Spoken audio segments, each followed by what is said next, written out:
real positive. I thought he enjoyed his football. It's always a great challenge when you play a German team. It's fair to say that I think in the last 4 or 5 years, what they develop in their own league, in the domestic league, is giving the national team, whoever he plays, a pool of players that they can play in a certain way, and that was a real challenge. And I thought Phil was himself. I thought he performed like a leader, and it was really pleasing to see him performing in that manner. In some quarters, there have been calls for John Terry to earn a recall. Is that unfair on the people who are in the squad?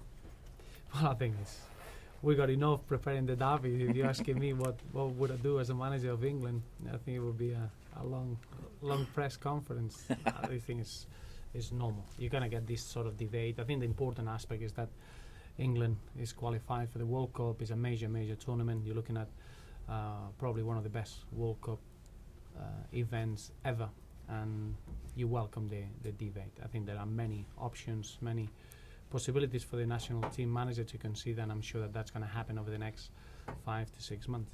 I have to ask you about Ross, though. What do you think of his chances now of getting that call to go to the World Cup? Well, I don't think it's the time to consider that. I think the squad is going to be announced in June, so you can imagine that in football, a week is an eternity, so a few months is going to be even a waste of time of thinking of what can happen in the future. I think in football you need to concentrate in the day-to-day work, and that's where Ross is. Ross is enjoying his experience with England. When he came on yesterday, he was himself, and that's always important. But all he needs to do now is concentrate at his club role and make sure that he's ready to help the team and enjoy his season and develop and grow. And then the reward is always around the corner after your good work on a daily basis. Sometimes you can get confused as a player how you're going to affect what happens in the national team. Is very easy. Is what you do at club level. And does Leighton Baines' battle with Ashley Cole then help you get the best over a prolonged period of time out of Leighton? Well, I think first and foremost is a great position for the England squad to have the quality of the players that there are, especially in that left back spot. You've seen in the last 2 games 3 really good footballers, and from our point of view, Leighton is a special footballer in the best moment of his career, and he's had a really important role in the 2 qualifiers, and now is again getting back to his club level and make sure that he has a very strong season. So have you found it preparing for a Merseyside derby, albeit so many of your players have been away? Well, it's not ideal, and we mention it every time. It's something that you have to balance it. We all want to see international games, and I think it's important for the players to represent their countries. When that happens, you're losing 11 players plus the under-21s. It's not ideal. Not to prepare a derby, to prepare any game, but I think you get to get used to it. This is the final international break that we have in the season. Is only a friendly in the 5th of March, so we'll be all glad to see the end of the international breaks this season. What are your own feelings, though, about what is seen as such a massive game on Merseyside? Well, it is a massive game. I think first and foremost is a glamorous game. It's a glamorous fixture. It's one of those games that they are followed worldwide, and the significance, the history, the passion is all reflected in the game. But I think this one is even more important because it's got that football significance, because both teams are in the top 6. Both teams, they had a very strong start of the season, and then you're looking at the derby itself is an important game, but the points in the derby are going to be even important in itself. So all in all, as good as a game of football can get. How do you look back on that time when you were obviously linked so strongly with Liverpool and in effect had that chance to maybe go to Anfield? Well, I've got no time to look back. That's the reality is that I'm so proud and honoured to be the manager at Everton, and really excited to experience the Merseyside derby, and that's all the time I have for. Was there ever any regret at any point? Never. You never get regrets in football. It's the opposite. So what was it like then? I mean, it's strange how it's all worked out that you've ended up here at Everton. Was it meant to be?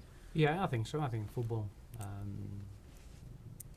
I always believe that football, and same than life, things happen for a reason. Everything is meant to happen, and everything has to be natural to be successful, and that's the way is work out. You always get these sort of situations when it could be through managers, through players, it could be opportunities, it could be speculation, it could be talk, but all it matters is what happens and what the future brings. I always believe is because it's meant to happen. So, as I say, delighted to be ready for the first Merseyside derby and really looking forward to. How good a side do you feel you're going up against? I think I think you're looking at the start of the season that Liverpool had, and that speaks for itself. Is a team that they are good in possession. Physically, they play with real good intensity. They got real good individuals. You're looking at that partnership up front. Who's got a real goal scoring threat. So you do see why Liverpool been successful this season. It's not an accident. I do feel that they are a strong side. From our point of view, I just feel that we're playing at home. We've had one defeat in 11, and obviously we're unbeaten in at Goodison in 2013, and we need to take that opportunity. It is a real important moment for us in the season to be able to start the middle third of the season with a very, very strong test, and I think the derby is going to bring that. And what do you make of the fact that obviously you come from you've come from a managerial role at Swansea. Brendan Rodgers has come from a managerial role at Swansea, and you're both now the main man on Merseyside in terms of managing the football clubs. Well, I think that's what there's not much I can do, or not much that Brendan can do. I think is a nice link to have, but obviously that's how football can be. It can be a little bit. It can bring a little bit of a peculiar journey. It's clear we got certain football concepts that they are very similar, and that could come from the previous experiences and the way we believe the game should be played, and that's why it's going to be a fascinating game of football. Obviously the owners as well have put on a private jet to get Luis Suarez back. Is that a measure of just how seriously they take this game as well, and how big an occasion it is to do something like that, to make sure one of their players is ready for action? Not really, no. I think that happens in every single squad. You see everyone making travelling arrangements and making sure that the players come back as quick as they can. I don't know why we're giving it so much of importance. Who owns the plane of bringing the player to the position? That's what happens in the squads. You're trying to get the players back as quick as you can. Obviously, it's a kick-off time that is a little bit closer to the weekend match, and that doesn't surprise me. Squad-wise, how are you? Well, we're still waiting today. Obviously, we're going to get every player back. All the reports are very positive. Nobody has picked up any knocks and bruises, so I expect to have everyone fully fit. That has been away on international. Antolin Alcaraz and Tony Hibbert, they've been working with the team, and they are available for selection, even though they're still working on the match fitness, and probably too early for Saturday. And we only got obviously Darren Gibson and Aruna Kone with a long-term injury out of selection. And just after the game at Palace as well, Sylvain had a few words with the fans.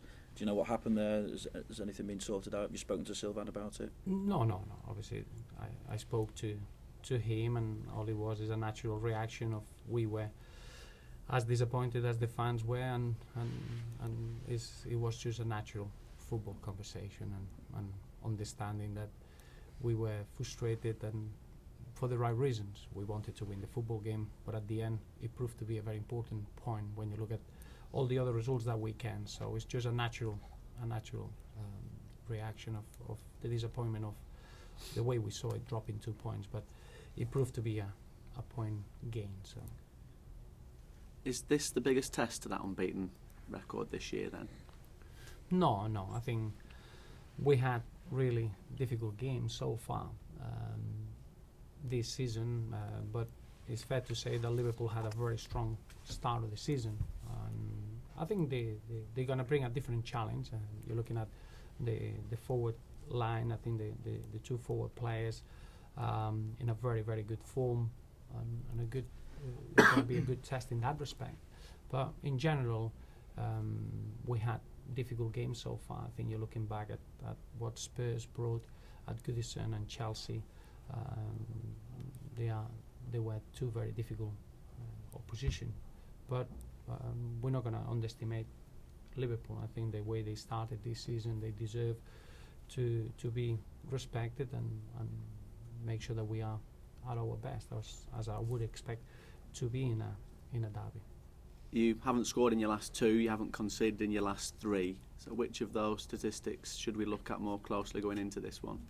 Well, you always look at all the statistics, at the good ones, and make sure that you keep those for the long term, and finding the way to improve in the other aspects. I think to be able to keep clean sheets is always a very important aspect of your play. I think we're developing now into a team that gets into the final third really often, with a very good threat. Now is the next step, is try to use that in our advantage and making sure that we get more goals, and that's just a natural process of where we've been. I think the way that the team is working defensively and off the ball allows you to have a clean sheet, and that's an aspect of our performances that I don't want to lose.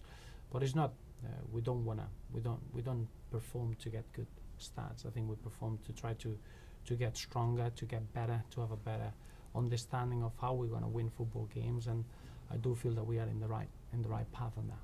And if I could just ask you, if you're on the derby occasion as such, what was your first sort of British derby occasion when you came from Spain? Well, I think probably the South Wales derby would be the one that is full of passion, and I would consider it as out and out derby. There are many probably local clashes that you can see real passion, but I don't think anything has been anywhere near what I'm expecting on Saturday. I heard many stories, especially from the kid room, that's the history of any football club, and I know that the derby in the Merseyside is quite unique and quite special. So I don't think it should be compared to any other in world football. Because when you said about, obviously it's a global viewing audience now, and they can't understand. They not all of them obviously, but some people would look at it and see effectively a derby or a local game every week, pretty much, whether it be North London or North East, wherever it is. So what have they told you? What does make this one special for you? Well, I think it's just that feeling of having the red and the blue spread out in the city, and not just in the city. It's just spread out through families and in the workplace, and that debate is very, very close from every football fan. So that makes it a really intense topic of conversation, and it's part of the daily lives of every football fan in the city, and that makes it over the years it's been full of passion and full of history. So it's a quite unique football fixture because of the meaning that brings with it. I think this one is extra significant. As I mentioned, two teams that they are in the top 6 and so close from each other. When you add all the connotations of a derby with the importance of the points, I think this fixture is going to be as big and as good as a football game can be. Roberto, how close is Anthony Alcaraz to play again? Well, he's fully fit now, and he's been working really well in the past week. Is 1 week ahead of what I expected to be. Now it's just making sure that he's fully fit. I would say that he will be ready to play a part in the game. That will be no problem now. It's just building that stamina and that match fitness that you need. I don't think we're going to see Antolin out for too long. Probably he's picking the right moment. A full intense derby probably will be the wrong moment to give him an opportunity, but he's been working really well. He's progressed really well, and I consider him, as well as Tony Hibbert, they are both fully fit and ready to help the team. Has it been a frustrating time for him, because he's had a lot of injury problems over the last 18 months? It has, and I think it's been one of those situations that you're not helping yourself, because if you have to rest a little bit to get better out of a little niggle, you want to get through it, and then it becomes a bigger issue and a bigger problem. He's been so keen to try to fight for his place that probably that's gone against his physical situation. But now he's fully fit. The medical department did a terrific job. They forced him to stay out. They forced him to do what he had to do, and now he's ready to open his Everton career and make sure that he is the player that we all know he can be, and he brings the experience and the know-how into the side, which is going to be a real important weapon for the rest of the season.